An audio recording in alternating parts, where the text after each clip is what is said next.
अरे भाई इतना पैनिक वो भी बेमतलब की बात पे। चलो एक बार को मान लेते हैं कि बेमतलब की बात नहीं बोलो, तुम्हारे लिए बहुत बड़ी इंफॉर्मेशन है, बहुत बड़ा अपडेट है, पर इतना पैनिक क्यों कर रहे हो यार?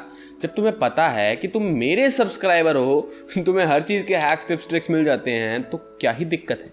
चलो एक काम करते हैं, पहले तुम्हें इस बात का जवाब देते हैं कि मैंने उसी दिन 5 जुलाई को वीडियो क्यों नहीं बनाई। 5 जुलाई को तुमने जितनी भी वीडियो देखी ना इस बारे में, वहां तुम्हें बताया क्या हो गया। लेकिन मैं इस चीज़ में बिलीव नहीं रखता भाई, मैं ये नहीं बताऊंगा क्या हो गया, क्योंकि अगर मैंने ये बता दिया क्या हो गया तो तुम अपनी मर्जी से या तो परेशान हो जाओगे या खुश हो जाओगे। तो मैंने थोड़ा टाइम लिया, खुद सोचा, अपने टीचर से डिस्कस किया, और अब आज जो मैं वीडियो बना रहा हूँ इसमें मैं तुम्हें बताऊंगा क्या हुआ, प्लस उससे तुम्हें क्या फर्क पड़ेगा, प्लस तुम्हें किस तरह के स्टेप्स लेने हैं, कैसे तैयारी आगे कंटिन्यू करनी है, कहाँ कहाँ फर्क पड़ेगा और कहाँ कहाँ फर्क नहीं पड़ेगा, और एट द एंड तुम्हारा फायदा हुआ है या नुकसान हुआ है, मतलब तुम्हारी मेहनत पे किस तरह से इम्पैक्ट पड़ेगा। तो बिना टाइम वेस्ट की वीडियो को करते हैं शुरू। बट एक प्रॉमिस कर लो यार, मेरे साथ टाइम स्टैम्प्स है, बट वीडियो पूरी देखना है, मजा आएगा, अच्छी इंसाइट्स मिलेंगी, अच्छा कुछ सीखोगे, ठीक है? दैट इज इट, शुरू करते हैं।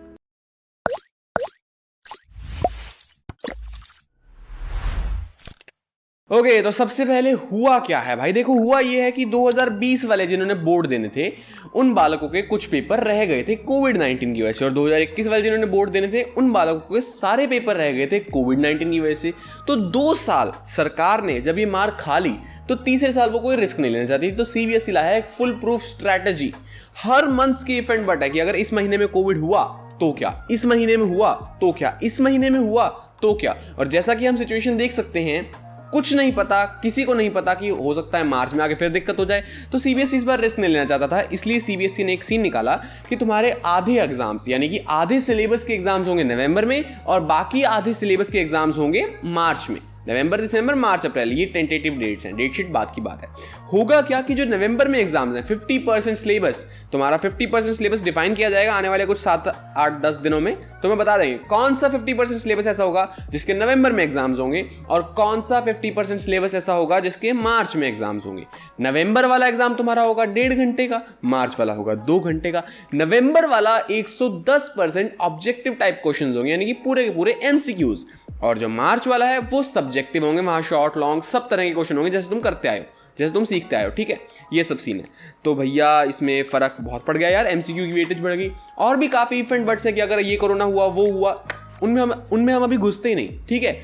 क्या फायदा बेमतलब के पैनिक हो गए, सब कुछ है, डिफाइंड है। हमें बस ये मान के चलना है कि अभी जो नवंबर अटेम्प्ट आ रहा है बेस्ट देना है, फिर जो मार्च अटेम्प्ट देना है वो भी बेस्ट देना है। ये दोनों एक दूसरे के सब्स्टिट्यूट्स नहीं है कि दोनों में से एक दे देंगे या जिसके ज्यादा मार्क्स होंगे वो लग जाएंगे, नहीं, दोनों यूज होंगे। यानी कि आपके अकाउंट्स में अगर 10 चैप्टर हैं तो 5 चैप्टर नवंबर में एग्जाम देना पड़ेगा और 5 चैप्टर का मार्च में, ये सीन है।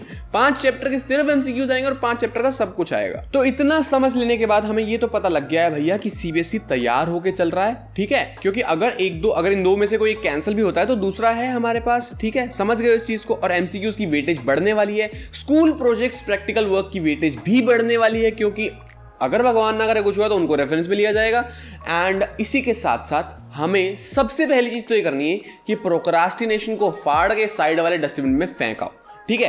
प्रोक्रास्टिनेशन का पी भी तुम्हारे आसपास भटकना नहीं चाहिए, सिंपल सा फंडा यही है। क्योंकि देखो मेरे भाई, अगर तुमने ये बुरी आदत नहीं छोड़ी ना तो बहुत पछताओगे बाद में जाके। होता क्या है कि बच्चे सोचते हैं यार ठीक है ना, 12वीं तो है, एंड में जाके 2-3 महीने कर लेंगे, क्या बड़ी बात है।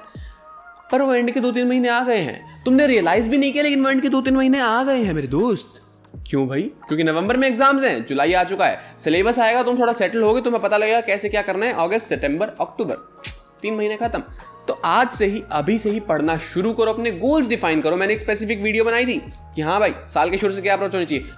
अगर तुमने अब तक पढ़ाई शुरू नहीं किया है, सारा सिलेबस शुरू नहीं किया, तो वो वीडियो जाके देखो, यहाँ कहीं आ रही होगी, डिस्क्रिप्शन में लिंक मिल जाएगा, ठीक है भाई? तुमने प्रोक्रास्टिनेशन को भी उखाड़ के फेंक दिया क्योंकि हमारे पास वक्त तो अभी बचा नहीं है।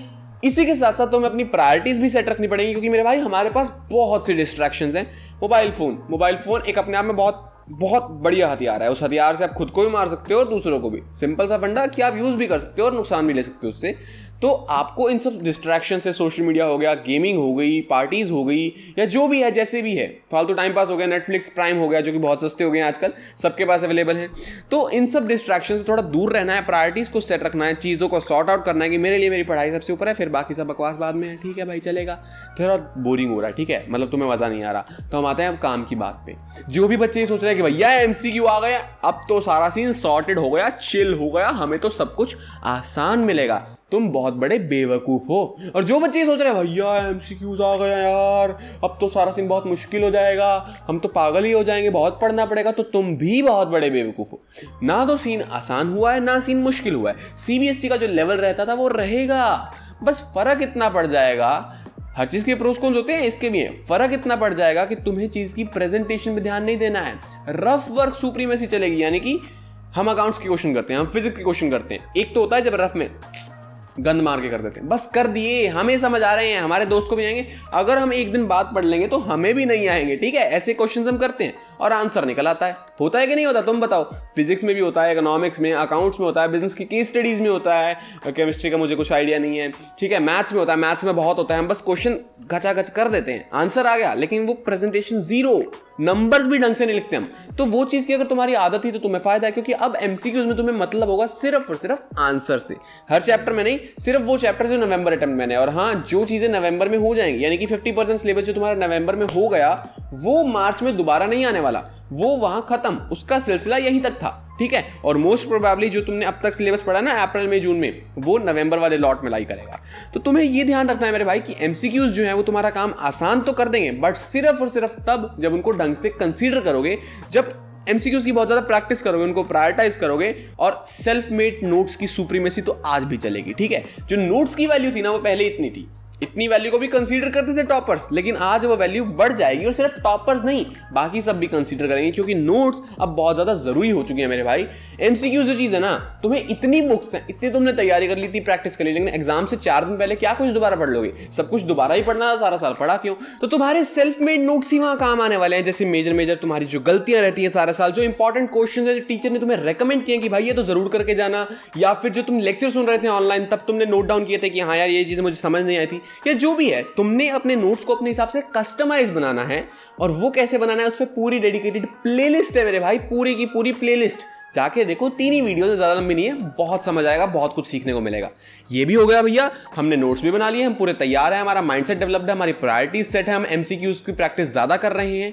एक मिनट, MCQs पे भी एक डेडिकेटेड वीडियो थी, अगर देखना चाहो तो देख सकते हो, मैं लिंक दे दूंगा, अदरवाइज जैसे तुम्हारी मर्जी। असर्शन रीजन वाले क्वेश्चंस की वैल्यू स्काई रॉकेट होने वाली है, ये बात मैं आज बोल रहा हूं गारंटी के साथ। असर्शन रीजन वाले क्वेश्चंस की क्वांटिटी भी बढ़ेगी, क्वालिटी भी बढ़ेगी, और वो या तो तुम्हें बहुत ज्यादा जिता के जाएंगे या हरा के जाएंगे, सिंपल सा फैक्ट है। मतलब किसी के लिए तो बहुत दिक्कत है और किसी के लिए बहुत आसान है, मिड में नहीं लाया करेंगे वो। ठीक है, समझ गए हो तुम। तो अब बात कर लेते हैं सबसे बड़ी समस्या की, स्कूल्स। देखो, स्कूल्स का क्या फंडा है यार कि 90% केसेस में हमें स्कूल का समझ ही नहीं आता। स्कूल हम जाते हैं सिर्फ मजे मारने, ठीक है, और ऑनलाइन में तो भाई मजे भी नहीं रहे, तो तुम स्कूल जाए ही क्यों, हम क्लासेस अटेंड करें ही क्यों। लेकिन अब स्कूल्स की वैल्यू बढ़ने वाली है, मेरी बात मान लो, क्योंकि क्या होगा, तुम्हारे 100 में से ना अप्रोक्सीमेटली तुम ये मान के चलो 30-40 मार्क्स स्कूल्स के हाथ में होंगे।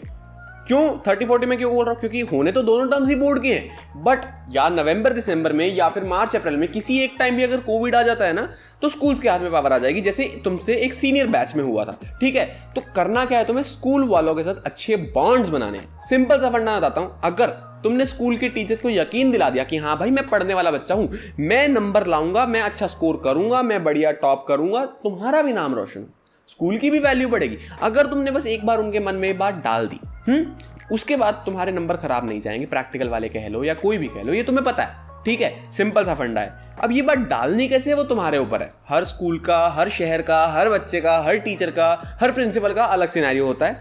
तुम्हें बस अपनी मेहनत से, अपने एफर्ट से, अपनी कंसिस्टेंसी से, जैसे भी करके उनको प्रूफ दिखाना है कि हाँ भाई मैं पढ़ने वाला हूँ यार, मेरे नंबर मत काटना, अपनी तरफ से मेरे नंबर पूरे भेजना, बाकी मैं संभाल लूंगा। ठीक है, जो बोर्ड के होंगे वहां मैं संभाल लूंगा, स्कूल की साइड से जाना है वहां कमी नहीं होनी चाहिए। तो उसके लिए अब तुम्हें ऑनलाइन क्लासेस भी हो सकता है थोड़ी फ्रीक्वेंटली अटेंड करनी पड़े। ठीक है, ऑनलाइन तुम कोचिंग लेके बैठे हो, तुम बहुत सारे ट्यूशंस लेके बैठे हो, जहां भी तुमने पे कर रखा है, तुम यूट्यूब से पढ़ रहे हो, कैसे भी कर रहे हो, वहां एक अपना ऑरा बनाओ, आदत डालो, क्योंकि तुम्हें ऑनलाइन तो पढ़ना ही है, ठीक है। ऑनलाइन पढ़ाई से पीछा नहीं छुड़वा सकते तुम। मान के चलो कि इस साल स्कूल नहीं खुलने वाले, ट्यूशन नहीं खुलने वाली कि तुम जाके पढ़ पाओ। इलीगली चलेगा तो चलेगा, बट लीगली सब कुछ नहीं खुलने वाला। तो इसी वजह से तुम्हें इस सब का ध्यान रखना पड़ेगा कि हाँ भाई मुझे कब क्या करना है, और मुझे ऑनलाइन को एक ऑरा बनाना है, मेरी बॉडी को एक्सेप्टेंस दिलानी है कि यार ये जो ऑनलाइन मोड है मैं इससे कंफर्टेबल बैठ पाऊं। और नीचे कमेंट करके बताना क्या इस पर एक डेडिकेटेड वीडियो बनाया जाए कि ऑनलाइन स्टडी में अपनी प्रोडक्टिविटी को इंक्रीज कैसे करें। बहुत डेडिकेटेड, बहुत प्यारी सी बढ़िया वीडियो मेरे पर्सनल हैक्स के बारे में बताऊंगा मैं थोड़ा बहुत, ठीक है। तो हम आगे बढ़ते हैं। तुमने ये भी समझ लिया, तुमने स्कूल्स का भी फंडा सॉर्ट कर लिया। बस ध्यान रखना टीचर्स के सामने, प्रिंसिपल्स के सामने, सब्जेक्ट टीचर्स के सामने इंप्रेशन अच्छा होना चाहिए। अगर उन्हें ये यकीन हो गया कि ये तो पढ़ने वाला है ही नहीं, इसने तो सारा साल मजे ही मारने हैं, ये तो सीरियस है ही नहीं, ये तो नंबर लाएगा ही नहीं, तो कहीं बाद में गड़बड़ ना हो जाए मेरे भाई। कहीं तुमने मेहनत करी बट उनको नहीं लगा तो गड़बड़ हो जाएगी, मेरा यकीन मानो, ठीक है। इसी के साथ साथ बढ़ते हैं अगले पॉइंट पे, जो है बहुत ज्यादा मेजर। अब इस बहुत ज्यादा मेजर में मेजर क्या है भैया? रिवीजन। जब हम चैप्टर 1 करते हैं तो हम चैप्टर 1 करते हैं, जब हम चैप्टर 2 करते हैं तो हम चैप्टर 2 करते हैं, जब हम चैप्टर 3 करते हैं तो हम चैप्टर 3 करते हैं, और जब चैप्टर 4 पे आते हैं ट्यूशन टीचर कहता है चैप्टर 1 का कल टेस्ट है, भाई साहब दिमाग से सब गायब। इसीलिए कहा जाता है कि रिवीजन टाइम टू टाइम बहुत ज्यादा जरूरी है मेरे भाई। तुम्हें टाइम टू टाइम रिवीजन करनी है। तुमने चैप्टर 1 करा, बहुत अच्छा। तुमने चैप्टर 2 करा, साथ साथ 1 की रिवीजन पे लग जाओ। तुमने 3 करा, 2 की रिवीजन पे लग जाओ। 4 करा, 3 की रिवीजन पे लग जाओ। साथ साथ पैरेलल रिवीजन चलाए रखो। स्कूल ट्यूशन पे जो चल रहा है, अपने अलग सेल्फ के टारगेट्स रखो, खुद को चैलेंज करो कि हाँ भाई ट्यूशन पे कर रहे हो बच्चे चैप्टर 3, मैं चैप्टर 3 के साथ साथ 1 के एडिशनल क्वेश्चन करूंगा। खुद में भी कंफर्ट रहेगा, खुद को भी वो रहेगा एक लेवल ऑफ सेटिस्फैक्शन कि हाँ मैंने कर लिए, मुझे आता है। सिक्योर रहोगे तुम, और साथ ही साथ जब कल को टेस्ट होगा तो तुम्हें आता होगा। सिंपल सा फंडा है, भूलोगे नहीं, ठीक है। एक फॉरगेटिंग कर्व होता है, मतलब बेसिकली वो कर्व ऐसे से आता जाता है तुम्हारी लर्निंग का। तुम उसको भूल रहे हो, तुमने एक बार हाथ लगा लिया वापस ऊपर चढ़ गया, फिर तुम भूल रहे हो, तुमने हाथ लगा लिया वो वापस ऊपर चढ़ गया, तो उसको ऊपर ही रखना है हमें, उसको नीचे नहीं आने देना। सिंपल सा फंडा है। ये भी समझ गए भाई, सब कुछ समझ गए हम। रह क्या गया? रह गई टाइम मैनेजमेंट। क्योंकि बहुत से बच्चे यहाँ होंगे जो सिर्फ बोर्ड्स के लिए नहीं पढ़ रहे। तुम बोर्ड्स के लिए पढ़ रहे हो, या तुम जेईई नीट के लिए पढ़ रहे हो साथ साथ, या तुम सीएसईएस के लिए पढ़ रहे हो साथ साथ, या तुम कोई एंट्रेंस टेस्ट की तैयारी कर रहे हो, तुम कुछ भी कर रहे हो, तुम कॉमर्स साइंस आर्ट्स किसी भी बैकग्राउंड से बिलोंग करते हो, तुम बोर्ड्स के साथ साथ हो सकता है कुछ और तैयारी कर रहे हो, तो तुम्हें तुम्हारा टाइम बहुत प्यार से मैनेज करना है, ठीक है। नींद को हम प्रॉपर टाइम देंगे, कोई इशू नहीं है भाई। नींद को हम 6, 7, 8 घंटे देंगे। पर्सनल रिक्वायरमेंट्स होती है, जिसकी जितनी में सरती है सारो, ठीक है, बहुत अच्छी बात है। लेकिन हम टाइम कट कहां से करेंगे?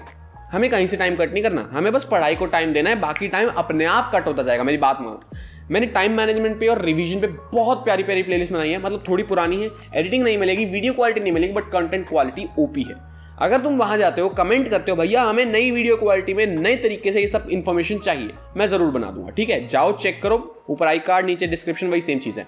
तो मैं जो कह रहा था, मेन चीज कि तुम्हें टाइम को बहुत आराम से, बहुत अच्छे से मैनेज करना होगा, और टाइम कहीं से कट मत करो। बस पढ़ाई में लगे रहो, दिन रात पढ़ाई में लगे रहो। तुम्हारे जो टारगेट्स हैं, तुम्हारे जो टास्क हैं, वो पूरे होने चाहिए। बाकी सोशल मीडिया है, पबजी है, घर के फालतू काम है, फैमिली फंक्शंस हैं, टीवी देखना है, मूवीज देखना है, वो अपने आप कट होता जाएगा मेरे भाई। सब कुछ नेगेटिव चीजें तुम्हारे से अपने आप दूर जाएंगी जब तुम अपने आप को पॉजिटिव चीजों की तरफ खींचोगे। अगर तुम अपने आप को नेगेटिव चीजों से दूर खींचोगे ना, तो तुम वेले भी बैठ सकते हो। सिंपल सा फंडा है इसकी, नेगेटिव से दूर नहीं जाना, पॉजिटिव के पास जाना है, नेगेटिव अपने आप दूर हो जाएगा, ठीक है। समझ गए भाई? बहुत प्यारी बात है यार। ये वीडियो ऑलमोस्ट यहीं पे खत्म हो चुकी है, बट एट द एंड मैं बस यही कहना चाहता हूँ कि सीबीएसई ने जो भी किया मैं उसकी फेवर में हूँ, ठीक है। बहुत अच्छा काम किया, बट गलत एक चीज कर दी कि ना तो अभी तक तुम्हें सिलेबस बताया, ठीक है, और दूसरी चीज ये बहुत लेट बता रहे हैं। जुलाई आ चुके हैं, अप्रैल मई जून 3 महीने बच्चे पढ़ चुके हैं। दैट्स रॉन्ग, बट ठीक है, कोई बात नहीं। जो हुआ है हमें एक्सेप्ट करना है, उसके हिसाब से आगे बढ़ना है, क्योंकि हम चेंज नहीं कर सकते, लेकिन हम एक्सेप्ट करके उसके हिसाब से खुद को ढाल सकते हैं। वही हम करने वाले हैं। तो सीन ये है कि अभी के लिए generic video science commerce arts के लिए थी। अगर अच्छी लगे तो थम्स अप देना और अपने दोस्तों को फैलाना, ताकि तुम्हें पता लग सके यार, उन्हें भी पता लग सके कि कैसे इस सिचुएशन को हैंडल करना है। और जैसे ही सिलेबस डिफाइंड आएगा, accountancy, business studies, economics, maths, English, सब पे डेडिकेटेड अलग अलग वीडियोस में बना दूंगा, किस तरह से तुम्हें सब कुछ कंटिन्यू करना है। इस चैनल पे ऐसा और भी बहुत सा गाइडेंस मटेरियल मिलता रहता है, चेकआउट कर सकते हो। एंड रिसेंटली मैंने एक शॉर्ट मूवी बनाई थी, बहुत बढ़िया बनी थी भाई, जाके देख लेना। चैनल पे जाओ, लास्ट वीडियो है, जाके देख लेना। अच्छी लगे तो जरूर बताना। And that is it. कोई भी कमेंट, लास्ट चीज, कोई भी कमेंट हो, कुछ भी कहना चाहो तो नीचे बता देना, मैं उस पर वीडियो बना दूंगा। कुछ भी और डिस्कस करना चाहते हो मुझे बता दो कमेंट्स में।